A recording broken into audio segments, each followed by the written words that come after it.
Our men, his story. Our transformation, his glory. This is Disciple. Welcome to the Brotherhood. Hi, everyone, and welcome to the Discipled podcast. I'm your host, Matthew Dibler. At Discipled, we're equipping men of God to walk boldly in the light and truth of God's word so that they can lead lives of ministry and mission and honor the call of the Great Commission.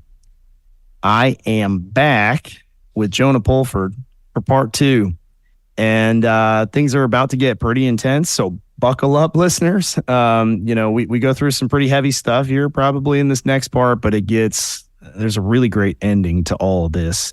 And I'm just so excited for Jonah to reveal his complete transformation. Jonah, welcome back, buddy. Thanks for having me back, man. Absolutely. So let's pick up where we left off. We're kind of at this stage of your life where you are now facing a really heavy demon, right? With, drug addiction. Now it's heroin. It's heavy stuff. Tell us a little bit about your life in this season and kind of what that looks like and what transpires from this point.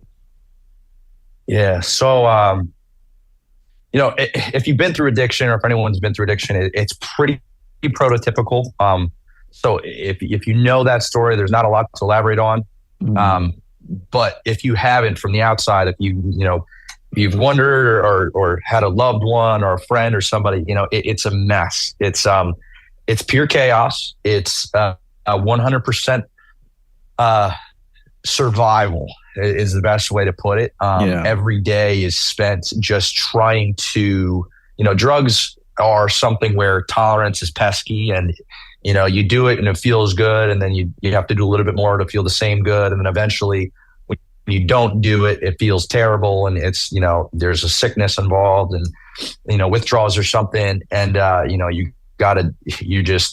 just more and more compromise. It's really the devil's attempt to see how far down the pipeline can I take you. How many convictions do you have that you're willing to get rid of in order to feel this thing one more time? And really, it's all just based around running away from pain. Addiction's rooted in trauma. It's rooted in disconnection. It's rooted in just the enemy's attempt to isolate you and to pick you off, to get you away from the herd and make you feel as many terrible emotions and as very terrible physical symptoms as he can make you feel. Eventually it's just an attempt to try to sell everything metaphorically and physically and compromise as much and sacrifice as much to get this little thing that will make you feel some semblance of normal / okay for, sometimes it's 5 minutes, sometimes it's a couple hours, and very limited time frame, and then poof, it's gone, and then you need the next one, right? Correct. It's chasing. They call it chasing the dragon, Mm-hmm. But all the while, I'm in this very, very precarious, confusing relationship with this woman, this girl who, and she is addicted to heroin at this point. Yes. Well. So, very, very profound relationship in my life. But yeah, it's just so much pain, a lot of turmoil, a lot of chaos that happened between me and her. So all the while that, there's this addiction and there's just this whole mess over here. And then there's this relationship that's pulling and tugging and causing all this other, there's pain being caused by both of us, towards both of us, trauma is being thrown around everywhere, as well as, just more stuff being piled on the wounds that we both already have from these addictions. So it's about as bad as you can get. Bouts of homelessness. I remember I had a car, eventually lost that car. I've slept on benches. I've slept in that car. I've couch hopped. I've kind of done it all. A couple of nights spent in jail. Wow. Period. And just the addiction got worse and worse and worse. So by the end, right before, we get to kind of this first stage of God's immediate intervention in my life. I'm as bad as it can get, IV heroin user.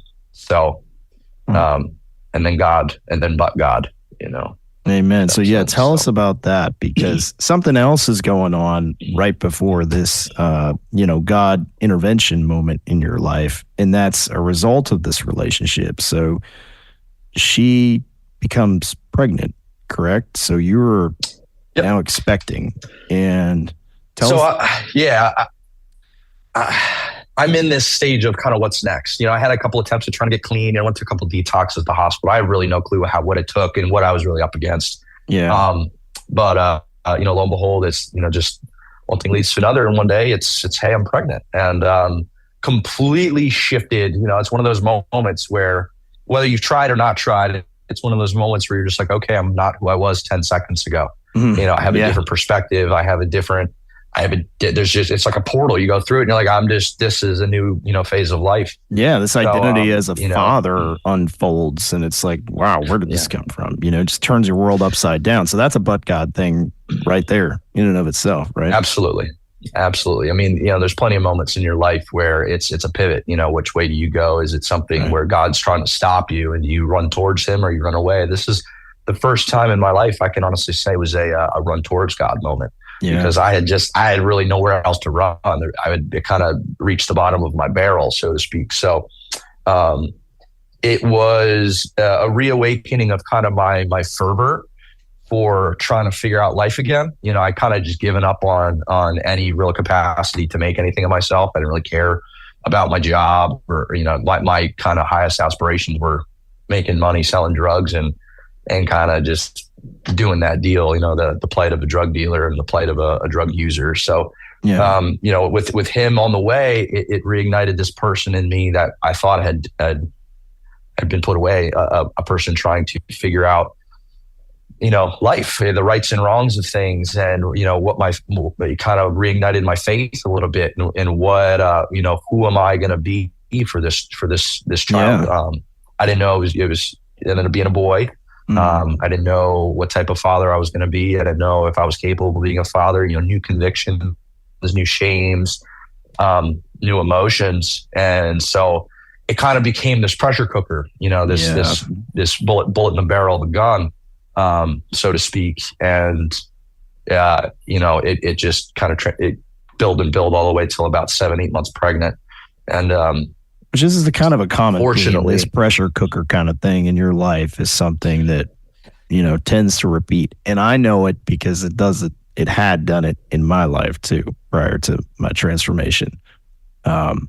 It builds. And now you're at 7-8 months pregnant.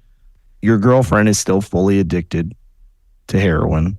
And this pressure is mounting to a point that you're about to break. Tell us about that. So we're both in a state where, so again, all these thoughts I'm having, but it really, like, my addiction's still there. There's no real progress being had on that front. And it's not like I'm getting any better. These are all just thoughts. So really it's this pressure cooker inside my head where I know things need to change, but I'm not capable. It's this first kind of moment where I'm coming face to face with how just inadequate I am at doing anything on my own will. Kind of when you look at the way the Bible explains the soul, you got your mind, your will, and your emotions. It was the first time I was experiencing this lack of willpower, this inability to take up what I know the right thing to do is, and not being able to do it. Paul talks about it. I know the thing that I want to do, but I can't. Just that whole mess. Meanwhile, the devil's at play and the war's on. And I'm experiencing some of the most ugly. I had experienced them before in my past, but this is where it really kind of, with the way drugs had taken over, the concept of suicide really started to play a hand in my life. And the familiar voice of you've blown it. There is no coming back from this. This is an opportunity, but it's not your opportunity. And you're only going to bring pain. You're not going to add anything to this little boy's life. You're only going to mess it up even more, and the world would be better off. That's something. The devil wanted to take you out before your son could ever know his father. Absolutely. Yeah, absolutely. Exactly. And that's kind of where, the story kind of comes to a head. Bad experiences, bad nights of dream, just the chaos of it all. And, the devil made a play and like I said at the beginning, kind of tell like it happened. It was a night where I just was fed up, and he played his hand, and he spoke his words loud, and I listened, and the right drug concoction, the right situations, and the right anger, right emotions. And, I tried 3 different modes of trying to take my life. And I succeeded on my last attempt. I found myself barricaded in my apartment, cops in hand. My girlfriend's father was in the room trying to, help me / didn't know what to do. He's trying to protect his daughter. And I'm just trying to get out of this world. So I grabbed a pretty long serrated bread knife, and I, took it across my throat. And, Wow. And it was the last action I took under my own will in this life, with kind of a complete disregard for the fear of God or the value of my own life. It was just the devil. He had won in that moment. And the miracle of it was I applied enough pressure to break skin and muscle and blood involved, but I missed every artery. I missed every vein, everything that would have put my life in danger. Still put my life in danger. Don't get me wrong. Blood loss is blood loss, but the devil didn't win. God won. The devil did not win. The devil did not win. And it was in miraculous fashion. I got the records to prove it. I had, but it was ugly. It was profound. It was violent. And it was the last thing I tried to do under my own will. Because when you wake up in those rooms, having failed at something like that, or realizing that, you gave it your best shot and God still decided, it wasn't your time, it's pretty profound. Yeah. No doubt about it. He's in control. So you couldn't take yourself out if you wanted to. You weren't leaving this life a minute before he decided. And it awakened that type of process leads to even more of a, when you start to think about death and mortality and all those kind of concepts. Again, I got a mind like mine. It's almost like he used it as a springboard into even deeper of again, bringing me back to him, life after death and coming to terms with eternity and what it means to be human. I haven't actually said this, but 2 weeks after my attempt, I actually found myself at the funeral of a friend from the youth group I went to with, stitches and scars across my neck after I had gotten out of the, the facility that you're inevitably going to end up in when you do those types of things. Wow. And I found myself, pondering the questions, as I'm sure people in this, podcast are going to hear or are going to think about, why did he save me and not my friend or my child or my spot, whoever may have been lost, and not questions I am capable of answering, but these are the questions that, God designed us to think about, and they'll always leave you at odds with who you are and what he designed you for, and kind of, again, back to his sovereignty and his will and who he is. The deeper it gets and the more serious you take it, I think the better off you are, as long as it's followed up with even more seeking and desiring this truth. And, but it's not for the faint of heart. No. So at this point, in this inpatient facility, as you're recovering from this trauma and you're reflecting on all of this and God's involvement in the matter, like, are you having your born again moment, or is there more that you're withholding? I would call this step one in kind of the way God dealt with I had become convinced at that point that that God wanted me to do something. I don't care if it, great, not great. Like I wasn't supposed to die. There was a reason that you were here, yes. and that you were staying, and he was going to use you in some capacity. So there was value to your life in his eyes. And that goes with anybody, anybody who's still breathing, God's got a plan for you. Amen. It doesn't take something profound and all this crazy stuff I've been through at this point. Right. And it just took me all that to even learn this lesson that anybody can learn right now. Like, if you're breathing, there's a plan for you, Absolutely. So, but at this point, my son's still on the way. I got a reprieve from my addiction. I cleaned up a little bit at this point. Unfortunately, my girlfriend was still struggling. I could not control or get that under, there was nothing I really could do. I made an attempt at getting clean. I went to rehab, more of a serious attempt at rehab, a longer term program. And he was born while I was in that program. Okay. Unfortunately, I wasn't able to be there for his birth, but it was one of those, just better off for it. Right. Emotions aside, there's the right thing to do is the right thing to do.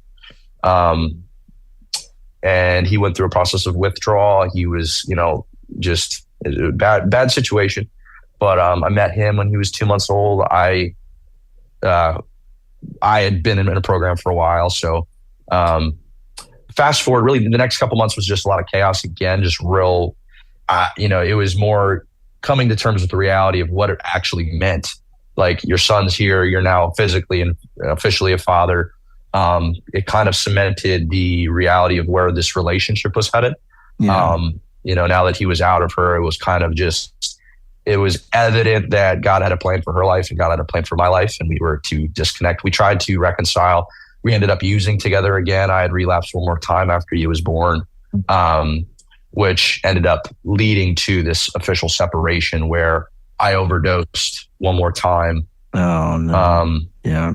About 6 months later. And that was last time I ever used. It was February 9th, 2014. Wow. So that was the official separation for me and her. And that was the first step that God took for me in my kind of next phase of my life, which led me to leaving. And this is where I want to kind of stop and look at with fatherhood. Fatherhood is something where, for me, it was a concept. As I went through a pretty rough childhood, a rough relationship with my own father, plenty of criticisms I can have for him and myself, and just all the different concepts of leadership and masculinity and what it means to be a true man and a true father, true husband, all this stuff. It was all the first time where I was like, okay, now it's your turn. What are you going to do? Yeah. I just kind of stepped out of the mess of addiction, and really had my first shot at, like, okay, if you're going to talk tough and you're going to have all these ideas and theories and concepts, like, who are you going to be and what are you going to do with it? Yeah. And really, God's first test for me in saying, like, what does it mean? Like, what's your first official act as a true father if you're going to, walk around with this new chip on your shoulder? Because that's kind of what it developed into. Was in order for me to take the right steps into getting better for myself, I had to step away from my son. So my first official act as a father was to actually give up my rights as a father, because I had no idea how to be one. I had no idea how to be a son, a man, a father, a boy. I didn't really know how to be a human being, barely. Right. So it was the most counterintuitive, humbling experience of my entire life. One that almost broke me. Yeah. Any man thinking about what you would feel and think about signing a paper that says I'm unfit, and accepting your sin, accepting kind of the accusation of the reality of it. Like, I am not a father. As he's existent and I'm his father by DNA, but I have no ability to be and act in that place. So it was like the first real time where I was like, it was healing at the same time, though, because there was forgiveness in it. God was sitting there waiting for me and saying, like, this is just temporary. It's the most painful thing I'd ever really had to do up at that point. It was like an act of surrender. I mean, you basically laid your son into the Father's hands and said, I trust you. Like, this may break me. It's gonna torment me to walk away. But I know you're telling me that this is the right thing to do in this moment, and then I'm no good in the shape that I'm in. and I got to go learn how to be a man and how to be a father for this boy.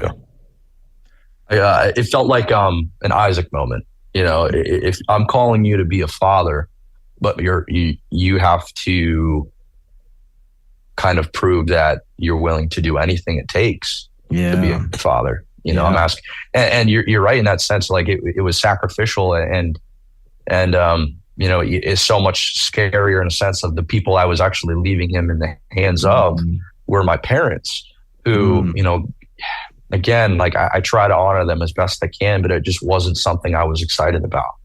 It was scary. It was, there was imperfection in those relationships. There was fears. There was things that caused pain, and I didn't want, it's so many different, things. I didn't want to be this unstable guy and kind of let the world win. And like, I kind of fully concede to the final stamp of my life is ruined, and I didn't want certain things to happen to him that had happened to me, and so on and so forth. But again, it was just, this all encompassing just leap of faith. Just, this is all I had. The only thing I could do was place him in the hands of God and walk a different path and kind of, learn how to be human again, go to my desert, Wow. So. Yeah. So you left Pennsylvania and went across the country to California. Did you go to like a rehab type of facility out there? Like, what did life look like in that season of, kind of healing and growing for you? Yeah. So, after my overdose, I went back to, drug rehab, detoxed, did almost 30 days in an inpatient facility in Pennsylvania. Mm-hmm. Graciously, my father actually did take some time to one of the things he's good at is being resourceful and trying to solve problems, and right, probably a fixer. He's a fixer, and he's good at it. So he actually he sought program as far away as he could, and he picked Rick Warren had a program in Southern California, and beautiful area, and one would think you'd have to reach the apex of life to live in that area of the country, but right. I had to do a bunch of drugs, and that's kind of the ongoing joke. A lot of people who end up out there trying to get sober. So went out there and again, just I learned how to live. I learned how to kind of pick up where I realized all the problems that I ran into in college. The safety net was gone. Like, again, graciously, my father had a couple months of leeway of basically like, I'll give you a couple months rent. There was a program I went into, and, the whole kind of slew of rehab and counseling and, halfway houses / sober livings, you call them, and, accountability and trying to build, fellowship and go through this concept of these 12-step programs and stuff. And it was just an all-encompassing, like, grow up and become a human again and learn how to get up and go to work and all these different things. So really blessed time. And just a lot of good healing, not only getting away from an area, and that area of the country is not a bad place to get happy and to deal with a little bit of depression and all these things. I think the two biggest things or three, I guess you could say, is I learned how to exist inside the professional world for the first time.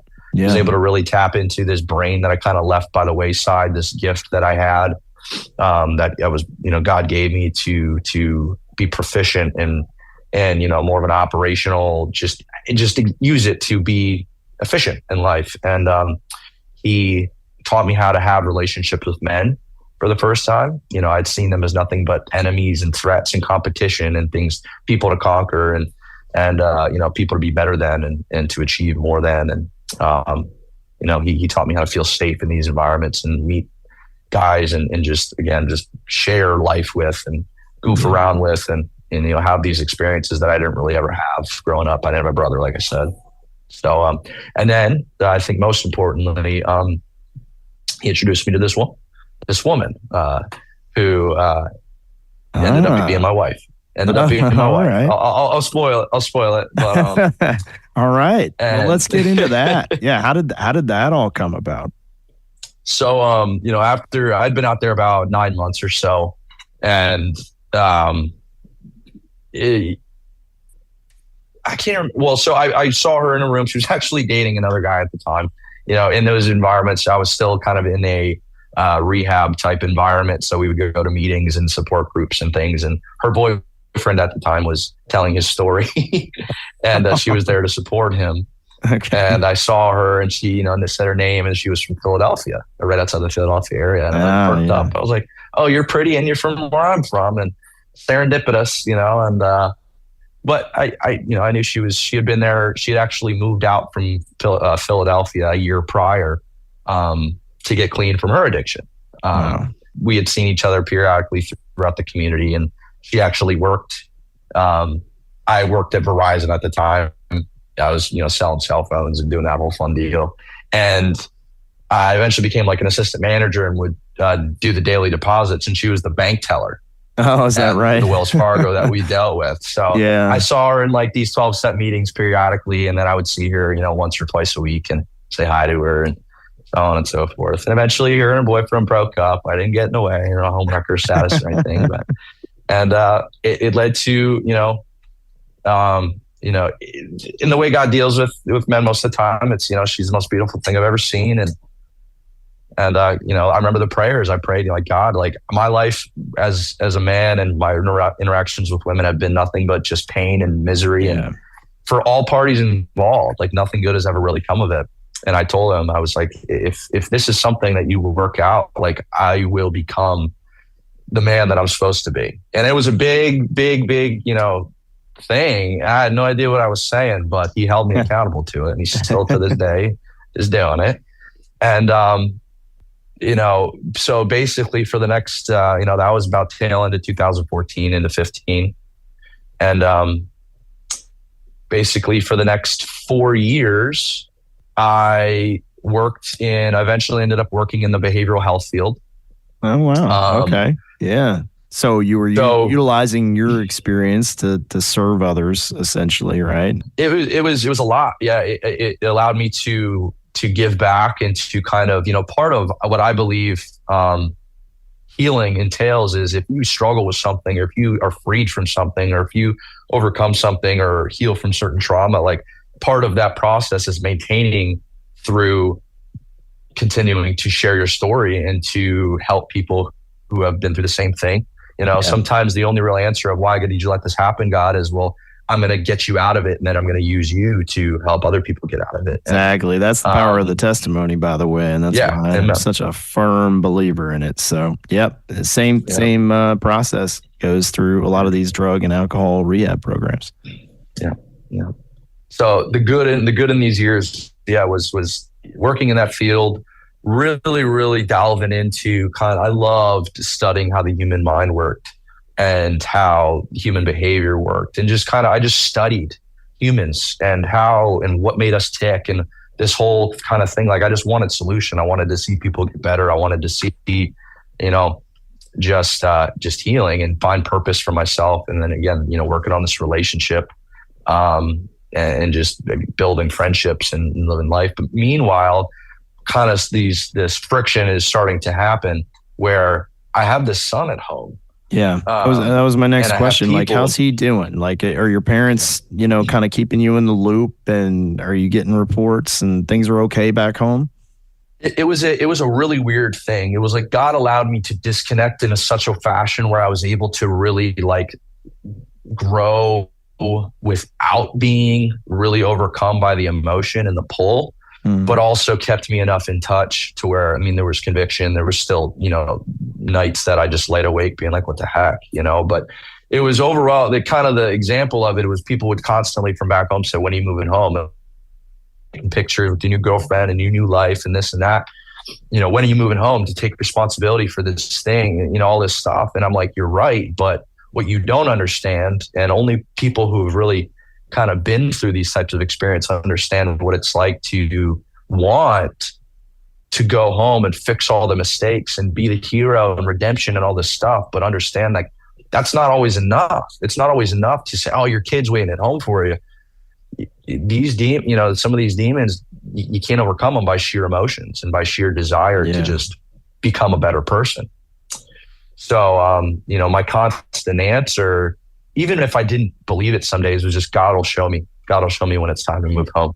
Yeah. I didn't know what that meant. But what it ended up leading into is, in a time where sometimes be careful what you wish for, because if you get everything you've always wanted, sometimes you realize that it's not everything you needed.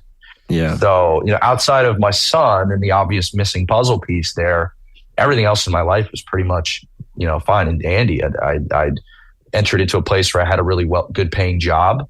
Again, I had this, beautiful girlfriend, 2 years older than me, by the way. So I married up, and again, I had just a really, really solid group of friends that I just, to this day, like, you can't put a price on relationships that are built in the fire. These are guys that I got sober with and lived with and cried with and got angry with and made stupid mistakes with and just did all this stuff with. My ride or dies. So, unfortunately, with all of that, when it comes to being a man and kind of the next steps in that God wanted me to deal with was money, money and status. As I excelled in my career and what I wanted to do, money came, and a nice car came, and nice clothes came, and money came, and I realized that purpose was still lacking. And really what it came down to is new questions and new kind of thought patterns started to arise in regards to, again, this faith thing. Like, what am I supposed to be doing with my life? Is this all that's left? Because being a father, I knew was like this deeper, meaningful part of life, but I still, as a man, was like, God, like, what am I supposed to do? Like, I touched on this at the very beginning. I was like, I have this gift you've given me, this brain that works in this way. I have these aptitudes, and, somebody one time or another said I was supposed to be great, yet I'm just this guy now. And, but I have this money, and I have this car, and I have these nice things. So, I guess it just means I have to make more money. And the next level is that, so this God-shaped hole shows up, and it's more or less the familiar narrative of the plight of a man. Like, is it power? Is it status? Is it, this, that, and the other? And is it discontentment is it the next girl, or is it the next this or that? I started to go to casinos more. I started to want more. I started to compromise my convictions in my career. It's a weird industry, but when you put helping people in the same conversation as making money, it's a weird environment to be in. And, especially when you're in a place where there is a lot of money being made. Sure. So I didn't recognize myself after a while. I didn't really like what I had become. I'd become discontent in this beautiful relationship. I had, gotten to a point where I was going to a casino probably once or twice a week just to kind of get that rush, get that next form of that new addiction, so to speak. I had traded one for another. Right. Swapped. So what that did is it led me down a road of, God, what the heck is next? It really cracked me open into, I'm going to give this an effort. I'm going to look back to you and the deeper things in life, kind of like this little midlife crisis moment. The thing that had kept me away from God for a long time is the sense of morality, because I'd lived in this community for a while now where, God was a higher power. He was somebody you could rely on to take control of your life. But when it came to what you do with your life, there really wasn't anybody telling you what you should and shouldn't be doing. Mm-hmm. There is a lot of wiggle room when you take the words of Jesus and, love your neighbor as yourself and love the Lord your God with all your heart, soul, mind, and strength. But if nobody kind of defines how these things work out, it's left for a lot of interpretations of what isn't off limits. So as I looked to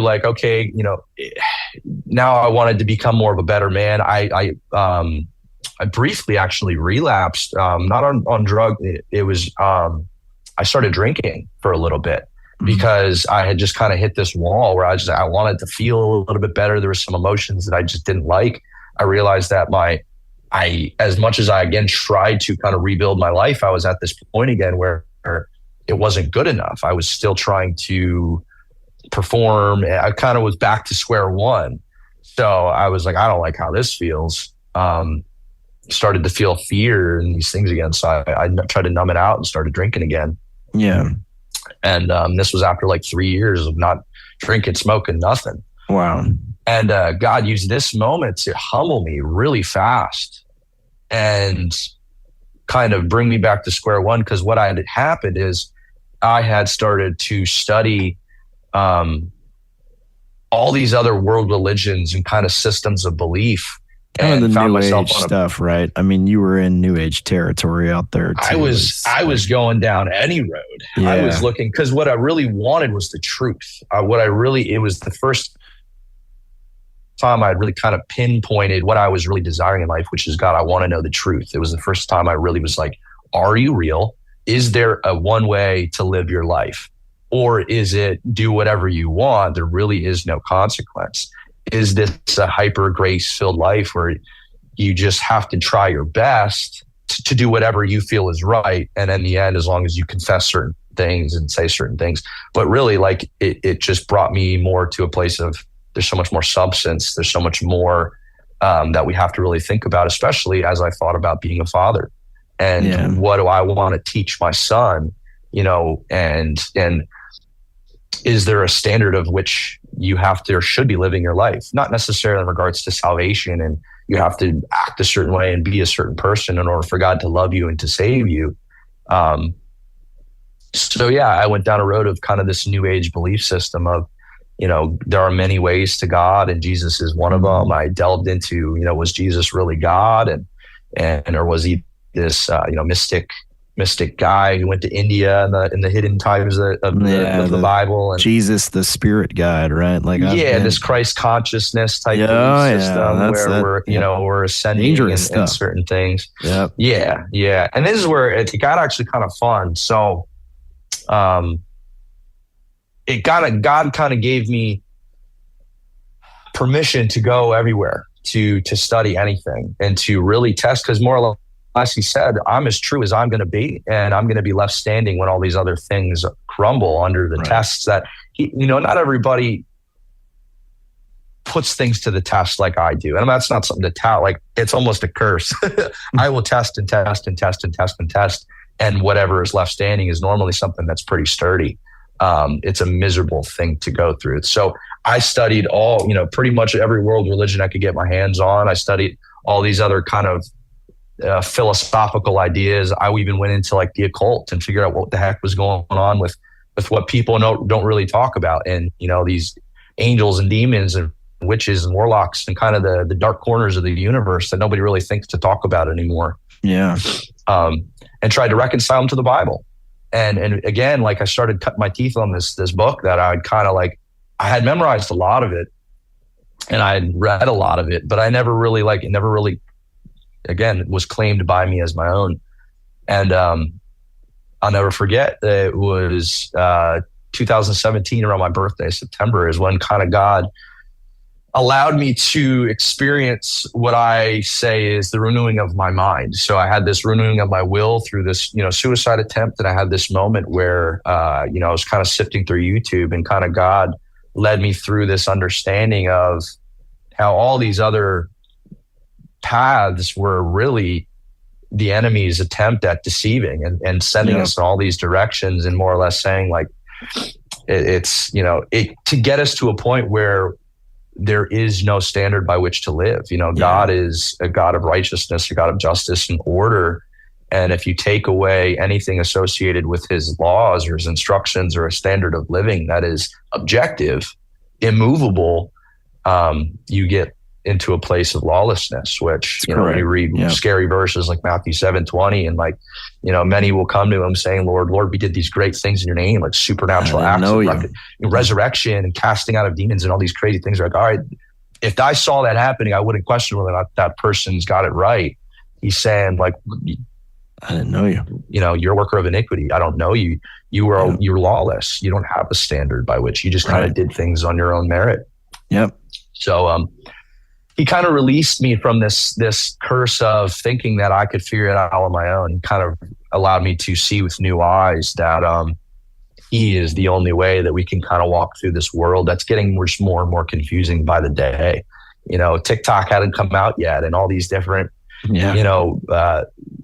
ways that we see the world hadn't really started to happen yet. COVID was a couple years out, but what he really did in that year, that end of that year, was allow me to see the world through a different lens, kind of awaken me to the supernatural, to parts of the Bible that we didn't really remember anymore. Like what's up with, we read about giants and we read about, just supernatural stuff going on in all parts of the Bible, not just, demons getting cast out in the New Testament. So, right.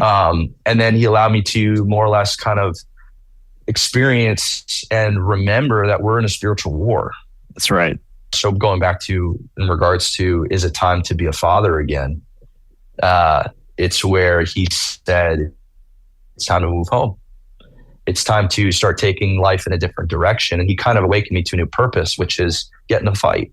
He awoken me to what it meant to step into, because, any man who goes to be a husband and then goes to be a father, like, first off, you need your mission as a man.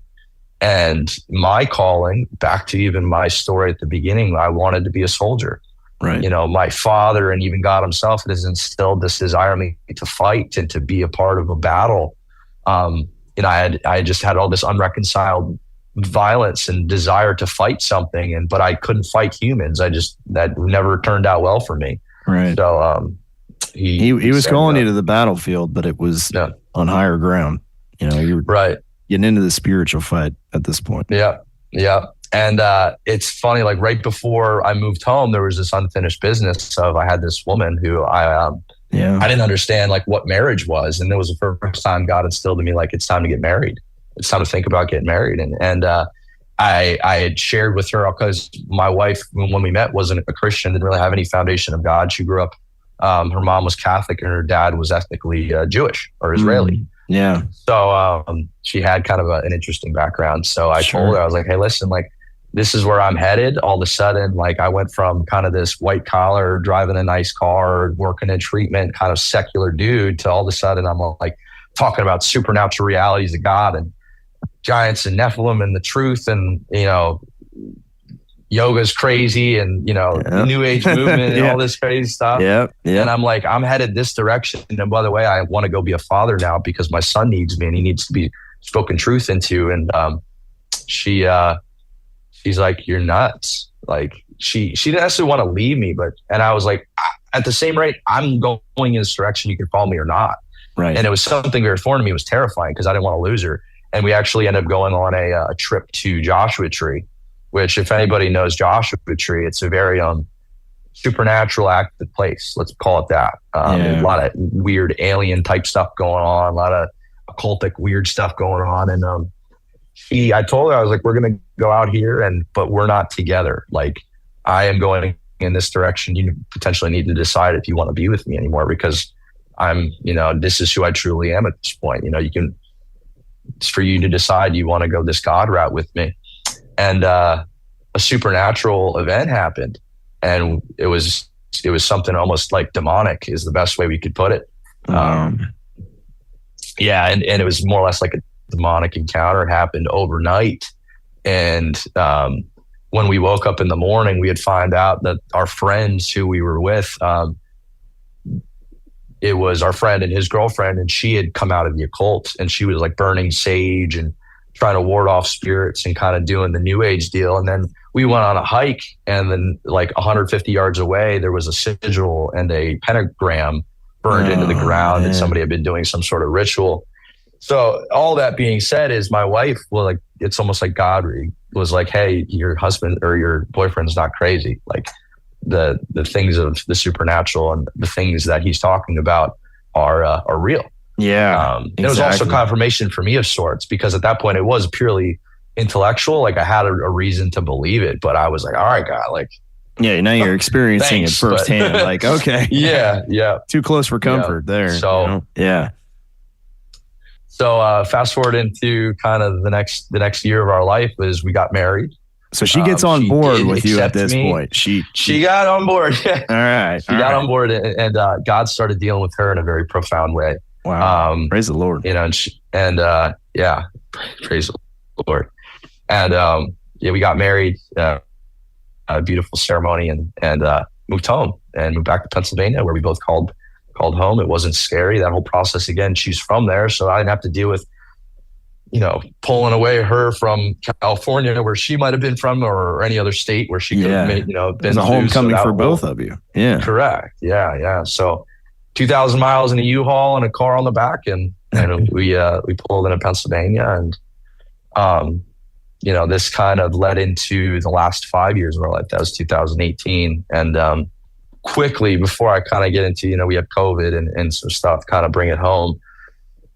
There was a process. So as many of you could have imagined or think about the process of reintegrating with my son. Yeah. You know, I'd signed rights away and made it a very, very precarious situation with custody, and just like, what does that look like? And me personally, like, I had a lot of tools at this point. I'd grown a lot. I'd matured a lot. I developed the ability to be a professional and kind of carry a career, but I still was like, do I know how to be a father? You know, I have the desire now. I have a mission. I have a purpose, an identity, a new renewed sense of who I am. And but I have all these, just this mess that I left behind. And you know, one would look at the custody situation between. So I have me, my parents. I still have, you know, the girlfriend who is his biological mom. And she's unfortunately was still in her addiction, and my parents are, you know, this whole deal. But God made it very, very simple in an almost a miraculous way. Within a couple months, I had full custody back of my son. My parents were very willing and able and trusting to give him back to me. And I mean, he knew me at this point too, bro. Trust me, he'd been involved. You know, I visited him many times, and he knew who I was and all that stuff. But yeah, it was just a very seamless process of integrating back in his life. Yeah, I mean, only God could have been. He was the only explanation. You know, I knew I'd seen custody battles, and hear just the horror stories about just from drug addiction to co-parenting to relationships. It was just a big mess, and God made it as simple as you could possibly make it. As cheap as you could make it too. It wasn't a very expensive legal process either. And kind of to tie in our family and who we've been and what we've been going through the last 5 years or so. Unfortunately, his biological mom, she never got clean. I had actually tried to, while I was working in treatment out in California, I tried to bring her out. I actually did bring her out and gave her kind of the opportunity to go to a very productive facility to detox and to kind of get reintegrated and kind of do the same process I did. It was scary though, because I had my you know, girlfriend / wife at the time, and I didn't want, you know, that whole mess to be there. But she unfortunately ran away from that program within like 2 weeks. So once we moved back and I'd gotten custody and everything, I was still kind of like, all right, is there going to be a weird dynamic here that's going to be frustrating and complicated? There wasn't. She actually never really reintegrated with my son at all, or her son at all. My wife ended up adopting him. I would say about a year after we moved back. Wow. And we had awesome. become more or less a complete family at that time. Beautiful. And kind of before our family story, just kind of like kind of pay respect. She unfortunately overdosed a year ago in October. So unfortunately, that story didn't really have any reconciliation. I know I tried, and we prayed for her many years, and you know, that was always the case, and always wanted the best for her. We were never meant to be. But yeah, it's just just wanted to kind of give the audience kind of some closure on that. Absolutely. My son, you know, my son he will always know the truth of that matter and kind of everything going into that. But you know, so that's the unfortunate reality there. But on the flip side, you know, me and my wife, we ended up having 2 of our own sons too. So we, family of 5, 3 boys. And since we moved back, so, COVID hit pretty much the year we moved back. I switched careers. I got into the trades. My career didn't really transfer very well coming from California. And God also had some more in store for me. So kind of to bring it home, we had one kind of final lesson that needed to be learned in this environment. Again, he renewed my will. He saved my life. He physically saved my life. And he just renewed my mind and my fervor for my faith and my identity and my purpose regarding the truth and who he is. But I left some demons back home, and they were in the form of, some final tail end stuff with my wife and this healing regarding this trauma I went through back, at the very beginning. And there's some broken relationships with my family, and just overall this environment of where I ran around and did some pretty evil stuff. And COVID and all this, fun stuff where I'm trying to place my trust in God and relearn how to be a man. And in kind of the testing has started, the practice is over, and it's the final thing. And I'm experiencing, new levels of anxiety, new levels of fear, new forms of it in the form of a father, and hopefully I can engage with all the fathers out there and the ones day to day in, day out of your kids running out into the street and acting up and just all the new fears and the concept of marriage inside of being a father and husband and all these new things that, again, it's the kind of this final frontier. Yeah, it really is. How to, and it'll test you and it'll humble you. I mean, it's wow. I mean, the lessons that I've learned since becoming a father in 2017, it's been the most exponential growth period of my life, by far. Yeah. It's just incredible what parenthood teaches you. I think as a man who, and I would hope most men, we want to get the most out of life. We want to live to the utmost use of God and to make the most of this life, to not waste the gifts we've been given. Everybody's got something. Yeah. And I think part of God developing us all into like the main form, the final form of who we're supposed to be, at least in this life, involves kind of different stages of these identities, as a son when we were first born, and peer groups, a friend, a brother, a sister, and our spouse, or so our kind of immediate family, and then we move into being a husband, and then kind of this final mode of being a father. Yeah, and and if you're lucky, father of a girl and a boy, because then you can get all these new dynamics. And so absolutely. So I find myself in kind of this final mode of trying to balance it all and put the whole picture together of, you're a father, you're a husband, and you're now an employee. I kind of had the white collar thing figured out. Now I'm in the trades, I'm trying to figure out how to navigate these kind of left behind concepts of masculinity and how to navigate that world and how to balance work-life balance and how to take care of my body and again, deal with the world as it is, post-COVID. And we got these new, fun things going on in the world, geopolitics and the economy and all this like final real final boss type stuff. Right. And in the background, there's this whole new thing going on where I still have this desire to be used by God in ministry, and not just this desire to be used by God, but almost like this need, like I was commanded to, or I was also told when I was really young, like, this is really the only thing that makes you valuable. This old lie crept back in, and this old gun to my head that was put there when I was very young, if you remember me talking about it, was there again. And this overwhelming pressure, it's almost like, it felt, now that I look back, it's like this familiar demon showed back up. Yeah, it comes full circle. Started the whole thing. Yeah, exactly. And now it's like the pressure, the gun to your head is to fulfill some kind of significant call, like have this masterful identity in whatever it is, the ministry that you've been led to. Yeah. And it had gone away actually for a little bit, in California, when God kind of opened my eyes and kind of renewed a lot about me. it took away this pressure of like, you have to perform and do all this stuff. He was like, literally just go do your thing. Yeah.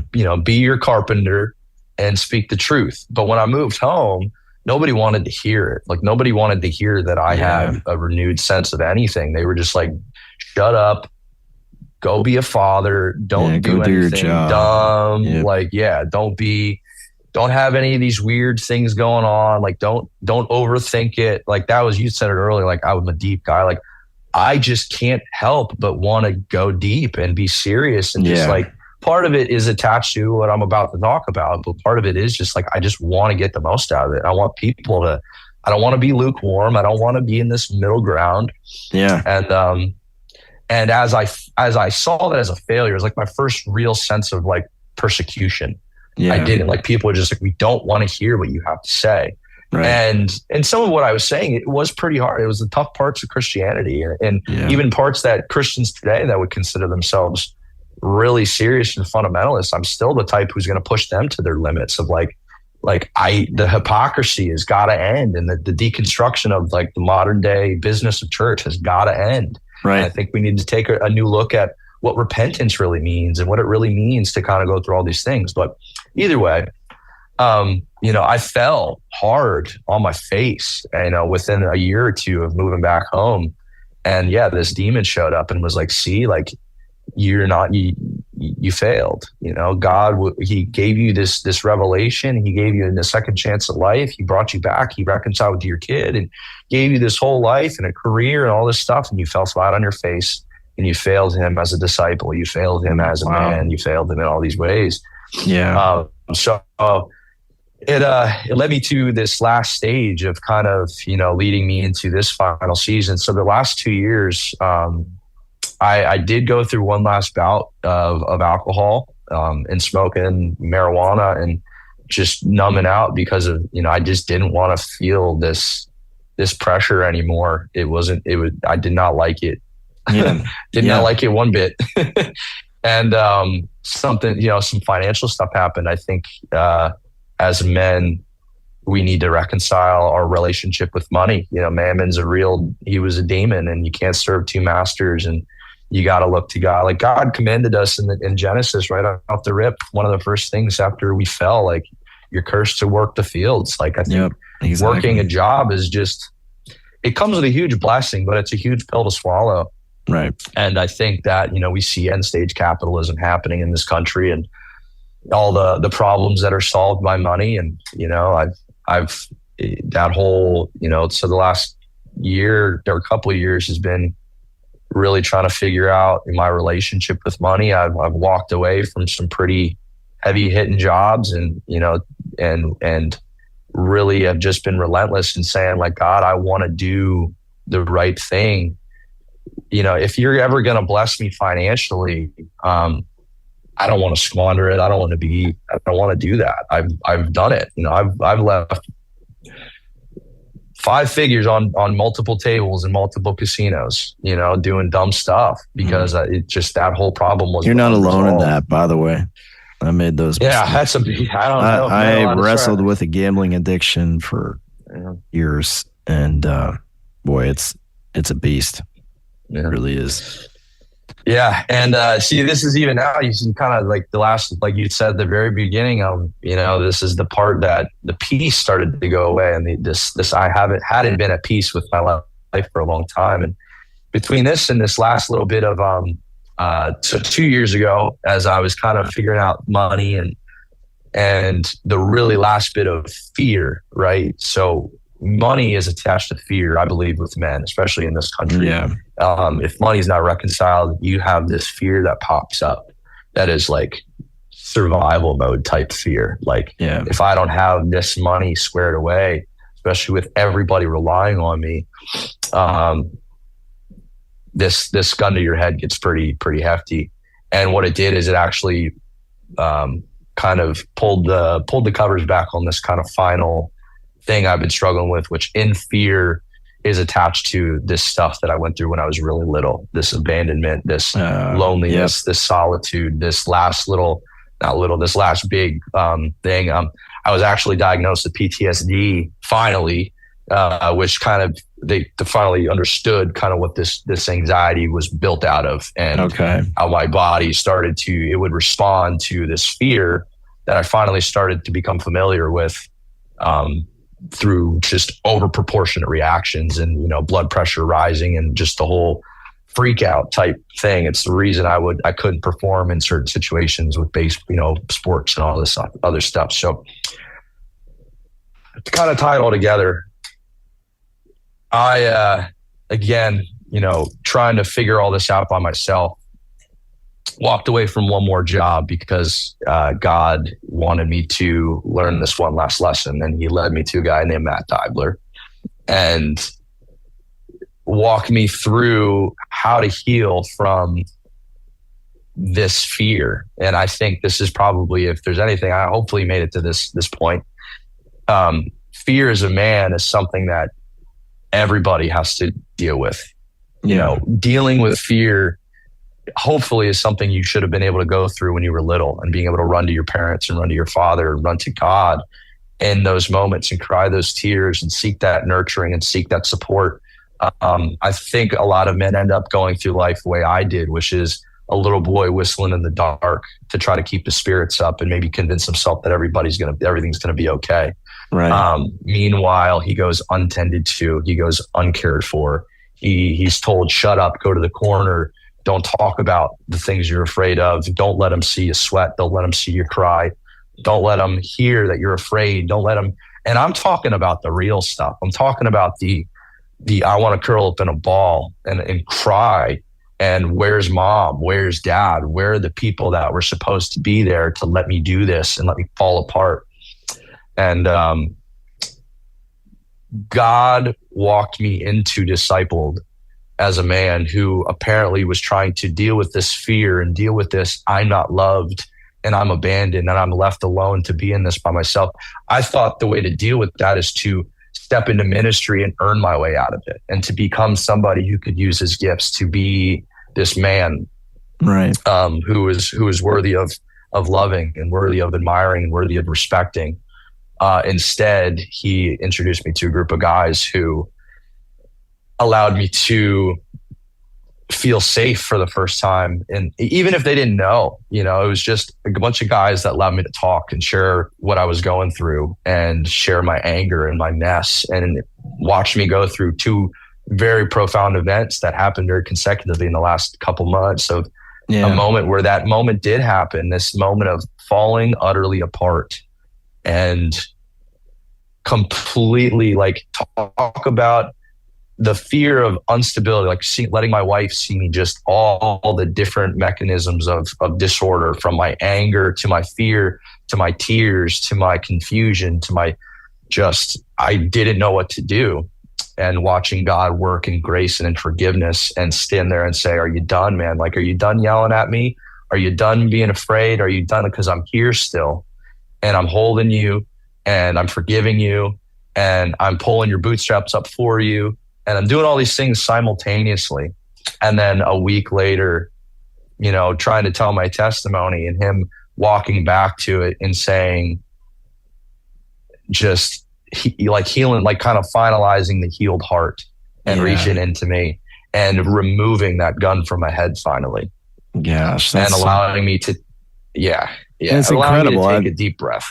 Yeah. And it's like you've been longing for that for your entire life, like this pattern of going through this pressure cooker, you know, over and over again. It was like he finally, you know, allowed you, and I mean, he was allowing it the whole time, but you allowed yourself to be emptied. And it's like when you say that, are you done yet? Like when he spoke that to you, are you done yet? Is there anything left? No, I'm empty. You know, now you're in this like position of complete and utter surrender, and now you can be made full. You know, he's allowed you to empty that vessel up so he can fill it with all the good stuff now. And that's offering you so much peace and clarity and just beautiful revelation about, you know, the past and how all these events in your life tie together, and they were all leading to this moment ultimately. I mean, God wrote the story of your life a long, long time ago. Right. And he had this plan to get you to this point. And now we get to witness it all unfold. So it's just, it's an incredible thing. And for me, it's so touching, obviously on a personal level, because I consider you a close friend, and I'm just so grateful, not even just a friend, you're my brother, and to have you as a part of our community, you're just an incredible asset there. And, you were just an instant fit and influence in such a positive way in the lives of our men. And to watch you now transform is, it's just so fulfilling, because you're transforming so many by your presence in that community too. So grateful for you, brother. I'm grateful for it too, man. I really am. Like, it's weird, but there's a podcast set up, by this ministry and by this fellowship and what God has instilled in you. But it really is. It's like, I wouldn't have it any other way. Like, the plug is there. Like, guys, like, being in a group of men is necessary. Yeah. Kind of that final piece, like I'd said, like, these different relationships can unlock certain parts of your identity and certain parts of kind of what God designed you to be. Like, being in an environment with other men in a non-threatening and, mentality where we're all just a bunch of sons of God with missions that some are completely separate, some are intertwined, we're collaborative, we're a team, and we're all on the same side. Yeah. We're not in competition for the girls. We're not, no, and not for the glory either. I mean, it all goes to him. So yeah. I mean, the glory in itself is like, I'm glad to be in an environment where, just what you'd said is more than enough for me to kind of be sustained with the sense of like accomplishment. Like, even if I don't believe it, like, I mean, and I do in more ways than I used to, but, and it's encouraging. And, in all of that, it's my hope that this group continues to transform, continues to be everything that it was for me and is for me. But I just continue to challenge anybody who's made it this far on this podcast, and anybody who comes to the group or wants to try to join. Like, it's the goal to take on every battle you heard me take on. Like, I still got probably more. I probably wouldn't be learning my lesson if I would say I'm finished, No, but we're never going to arrive. We're all on that journey together. Yeah. But now you got a brotherhood to walk with you, and you got guys that you can share with very intimately, very transparently. There's nothing that's left off the table. And, we're not going anywhere. So, guys, if this is of interest to you, please reach out and become a part of our community. I don't really know that I can describe it. Like Jonah came into our community perhaps with a preconceived notion of what he was going to encounter and maybe an agenda of his own. And it's just whatever is happening inside of that community through the power of the Holy Spirit. I take no credit for it. This is God only, but it's transformation.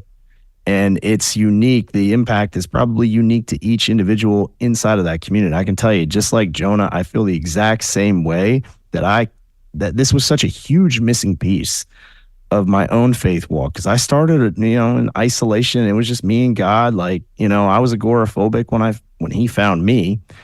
And, now to have this community of men around me to help sharpen and mold me and steer me down the path and help keep me accountable. And, I don't know, it's just invaluable. I don't really know how to describe it. And I think that we capture a bit of it here. And Jonah, thank you so much for your testimony and for sharing all of that, because I think it does give our listeners a picture of what we have to offer. And hopefully we can continue to do that through the profiles of the men that we have on this podcast. But we invite you all just to come in and check us out sometime. I think it's one of those places, guys. We'll show up on a call and nobody wants to leave, because it just feels good. It's warm, it's friendly, it's safe, and we can get into anything together.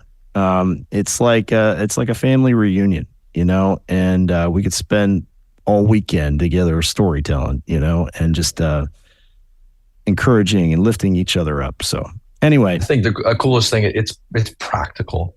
Yeah. It's not a bunch of guys talking about concepts and being vague. Like you'll get that, but it's the guy, like the times of breakthrough and the times where it's really meaningful. And it's kind of that thing that's different than some other men's groups you might have been through, or, you know, the same kind of thing that other men's groups that you've been a part of have shared is we talk about the how, the why, like, it's not just surface level stuff. No, it's not. Yeah. You've always wanted depth, and that's, I think, what has been created here in some capacity. We go pretty deep, and if nobody, I will be the one to make it go deep. Absolutely. Absolutely. And we thank you for that. Guys, it's been a pleasure having you. Thank you so much, Jonah, for sharing your story. It's awesome. It's impactful. And man, there's gonna be more of your stories and influence that are going to show up, I think, in this podcast down the road. When we get beyond some of the initial stories, we're going to have some panel discussions and things of that nature. So we're certainly going to bring you back. But love you, brother. Have a wonderful day. And we'll reconvene on this podcast soon, guys. Thanks for joining us.